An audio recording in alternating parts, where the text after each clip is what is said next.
안녕하세요. 시니어 라이프 비즈니스를 연구하는 최학입니다. 이번 시간부터 시니어 라이프 비즈니스의 주요 뉴스를 소개하면서 그 트렌드를 살펴보도록 하겠습니다. 첫째로 소개할 내용은 우리는 중년의 삶이 재밌습니다라는 책의 내용입니다. 이 기사가 나왔는데요. 여기에 보시면 평균 나이 55세 첫 무대에 오른 늦가기 배우들의 이야기가 다뤄지고 있다고 합니다. 우리는 중년의 삶이 재밌습니다. 이렇게 55세 퇴직하고 나서 이제 어떤 일을 할까를 찾는 분들이 많으신데요. 일반적으로 현금 흐름의 문제가 상대적으로 덜하다면 이 시간을 어떻게 보내고 인생 설계를 어떻게 할 것인가, 특히 예전에 하고 싶던 일을 어떻게 할 것인가에 대한 질문이 있다면 서울시의 경우에는 50 플러스 센터 이런 곳을 찾아가면은 그곳에 다양한 프로그램이 있습니다. 그래서 이런 곳에서 새롭게 함께하면서 중년의 삶을 느껴보는 게 어떨까 싶습니다. 물론 지금은 코로나로 어렵지만 일단 앞으로 2달 정도는 비대면으로 진행이 되지만 다시 코로나가 완화되면은 대면이 병행되니 이런 곳을 살펴보면 좋겠다는 내용입니다. 두 번째는요, 골드만삭스에서 디지털 자산 수탁 사업에 뛰어든다는 내용입니다. 무슨 얘기냐면요, 은행에서 현금만 받는 것이 아니라 디지털 자산, 우리가 잘 아는 비트코인 같은 건데요. 굉장히 위험할 수도 있습니다. 그럼에도 앞으로 시대는 디지털 자산으로 변할 거고 특히 각국의 중앙정부에서 만들어내는 그러한 그 디지털 자산들, 화폐들 이런 걸 중심으로 그것을 맡기고 그것을 운영하면서 수익을 내고 이런 일들이 점차 늘어난다고 하니 우리 시니어들의 경우에도 이러한 디지털 자산에 대한 관심을 조금씩 가져가야 되고요. 당연히 온라인을 활용한 그 온라인 뱅킹에 대해서 많은 분들이 하고 계시지만 이것들에 더욱더 익숙해질 필요가 있지 않나.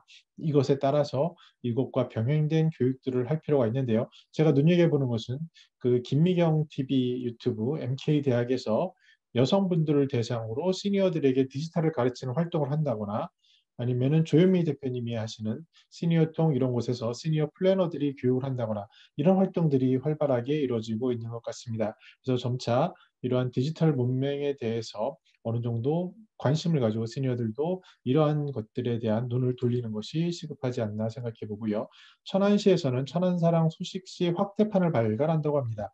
책자에 있어서 확대판이라는 것은 글자 크기를 크게 하는 건데요. 예를 들어서 뭐 40대 중반만 넘어도 잘 안 보이니까 글자 포인트는 12포인트 이상으로 하라 이런 게 어떤 룰처럼 돼 있죠.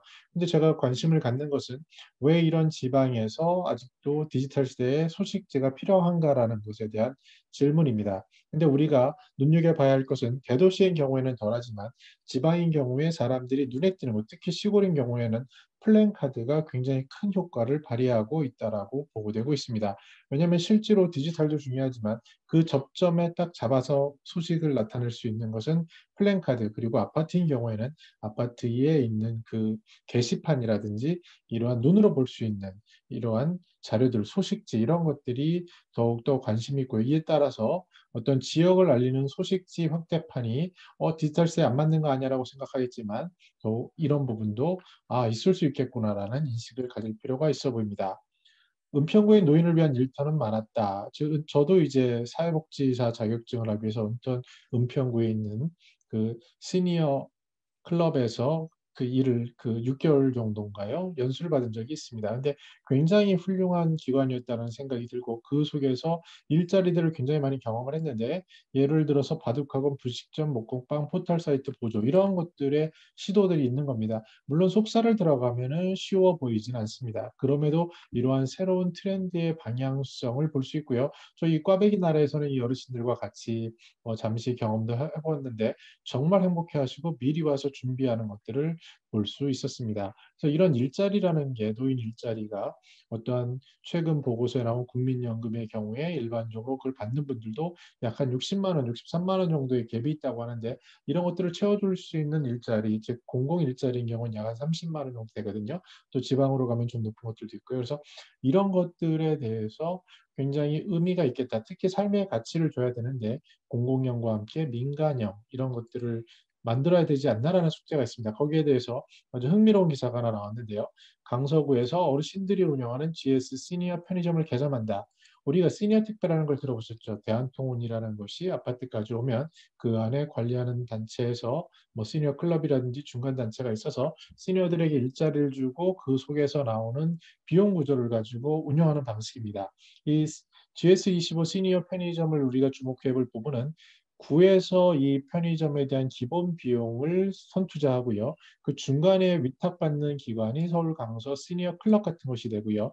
이 안에서 시니어들이 일자리를 가지고 교대하면서 근무하게 되는데 어떻게 보면 한 사람이 예를 들어서 젊은 사람이 추구하는 수익 기대 이익이 약 한 100에서 200만 원을 한다면 시니어인 경우에 30만 원, 50만 원으로 그 200만 원이라면 한 4분 정도를 모실 수 있게 되고요. 여기서 시에 보조금이 들어간다면 6분, 8분 이렇게도 가능할 수 있는 구조가 가능하기 때문에 굉장히 어, 흥미있는 그런 기사라고 볼 수 있습니다. 다만 이것이 청년 일자리와는 어떻게 될 건지에 대해서 또 이러한 것들이 맞는 방향인지에 대해서는 굉장히 많은 함의가 필요합니다. 근데 중요한 것은 시니어들에게 이런 지자체의 공공자원을 가지고 민간이 협력해서 만들어가는 모습 속에서 그 속에 참여하는 시니어들은 굉장한 행복감 그리고 일을 정할 수 있고요. 시간도 정할 수 있고 이런 탄력성 이런 것들을 통해서 필요한 일자리를 나누는 것들에 대한 새로운 시도들은 계속되어질 것으로 보여집니다. 특히 앞으로 AI 시대 인공지능 그리고 로봇 무인화가 계속되다 보면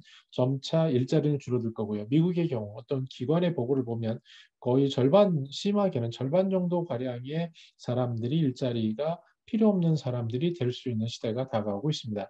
그러면 이런 분들에 대해서 기본소득이라든지 아니면 새로운 다양한 관점의 일자리를 만드는 것들, 그런 것들에 대한 시도들이 더욱더 가속화되지 않나 생각해 봅니다. 이 부분은 뭐 단순하게 기사나 보고 생각할 부분은 아니고요. 앞으로도 많은 부분을 같이 나눠봐야 되지 않나라고 생각해 보는 부분입니다.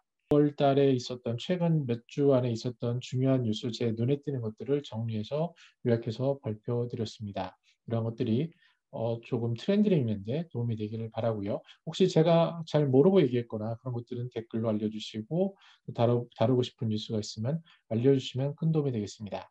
저는 더 나은 시니어상 공동체를 연구합니다. 감사합니다.